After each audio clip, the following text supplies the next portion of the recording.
ஆதி சித்த டிவி நேயர்கள் அனைவருக்கும் வணக்கம். பெற்றோரையும் சித்தர்களை நேசிப்போம், இயற்கை பாதுகாப்போம். இந்த கண் திருஷ்டி, ஏவல், பில்லி, சூன்யம் இதுக்கெல்லாம் நேரடியாக மந்திரவாதிகிட்ட போய் தான் சரி பண்ணிக்கணுமா? வேறு எதுவும் வழியே கிடையாதா?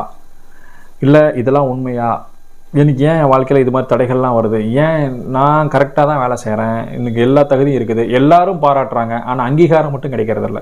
எல்லாரும் உன்னை மாதிரி சூப்பராக யாரும் வேலை செய்கிறதில்லன்னு சொல்கிறாங்க, ஆனால் சம்பளம் கிடைக்கிறதில்ல. என்ன செஞ்சாலும் ஏதாவது ஒரு விதத்தில் தடை வந்துக்கிட்டே இருக்குது.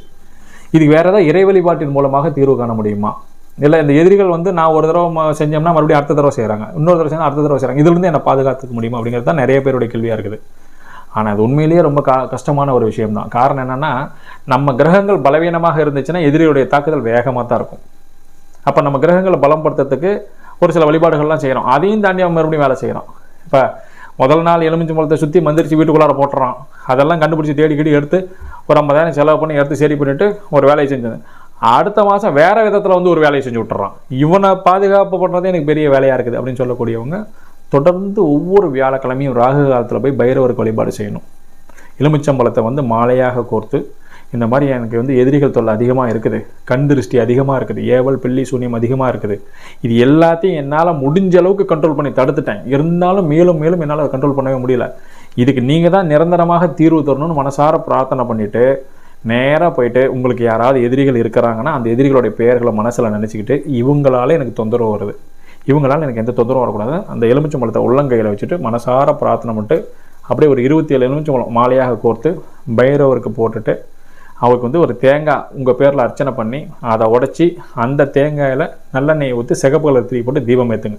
தீபம் ஏற்றிட்டு, ஐயா என்னால் தாங்க முடியலை, உங்கள்கிட்ட பொறுப்பை ஒப்படைச்சிட்டேன், இதுக்கு மேலே நீங்கள் எதிரிகளை தண்டித்து என்னை காப்பாற்றுங்க, என்னால் அவங்களுக்கு எந்த விதத்துலையும் மனசாலேயோ உடம்பாலேயோ எதுலேயும் தொந்தரவு நான் கொடுக்கவே இல்லை, அவங்க தான் எனக்கு பெரிய தொந்தரவுகள்லாம் கொடுத்துட்ருக்குறாங்க, அதனால் தயவு செஞ்சு என்னை நீங்கள் காப்பாற்றி விடுங்கன்னு சொல்லிவிட்டு நீங்கள் செஞ்சீங்கன்னா ஆட்டோமேட்டிக்காக அந்த விஷயங்கள் சரியாகும்.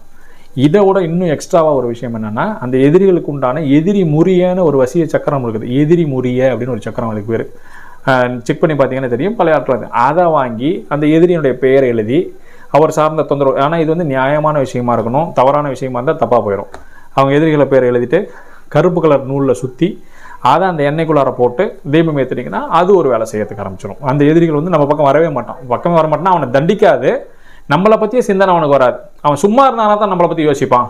அவனுக்கு வேலை கொடுத்துட்டிங்கன்னா அவன் வேலையை பார்த்துருவான் இல்லையா? அப்போ என்ன பண்ணால் அவனுடைய சூழ்நிலையை மாற்றி அவனை வேறு பக்கம் கொண்டு போயிடும்.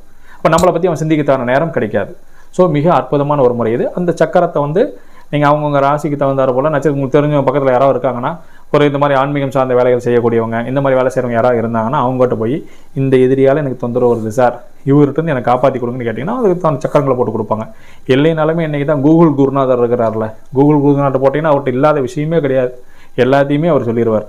அவர்கிட்ட போய் செக் பண்ணிட்டீங்கன்னா அதுக்கான ஒரு பயிற்சி, ஒரு 48 நாளைக்கு தொடர்ந்து ஓம்னு பிரணவ மந்திரத்தை காலையில் அதிகாலை பிரம்ம முகூர்த்தத்தில் நல்லா குளிச்சுட்டு வாசனையான ஊதுபத்தி ஏற்றி வச்சுட்டு நல்ல நெய் தீபம் ஏற்றி வச்சுட்டு ஒரு 48 நாளைக்கு ப்ராக்டிஸ் பண்ணிடணும். ஓம்னு பிரணவத்தை சொல்லிட்டிங்கன்னா அதுக்கப்புறம் நீங்கள் எழுதுகிற சக்கரமாக வேலை செய்யறதுக்கு ஆரம்பிச்சிடும். ஸோ அந்த மாதிரி கூட நீங்கள் செஞ்சுக்கலாம். மற்றவங்கள்ட்ட அணுகி போய் நாங்கள் இதெல்லாம் பண்ணி செலவு பண்ணுறது என்னால் முடியாது சார், நானே எல்லாம் பண்ணிக்கிறேன்னா ஒரு 48 நாளைக்கு ஓம் பிரணவ மந்திரத்தை 108 முறை நல்லா சொல்லிவிட்டு அதுக்கப்புறமா நீங்கள் ஆட்டோமேட்டிக்காக செய்யுங்க, உங்களுடைய காரியங்கள் பலிதமாகிறதுக்கு ஆரம்பிச்சிடும்.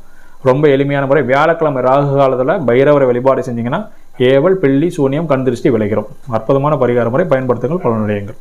நன்றி.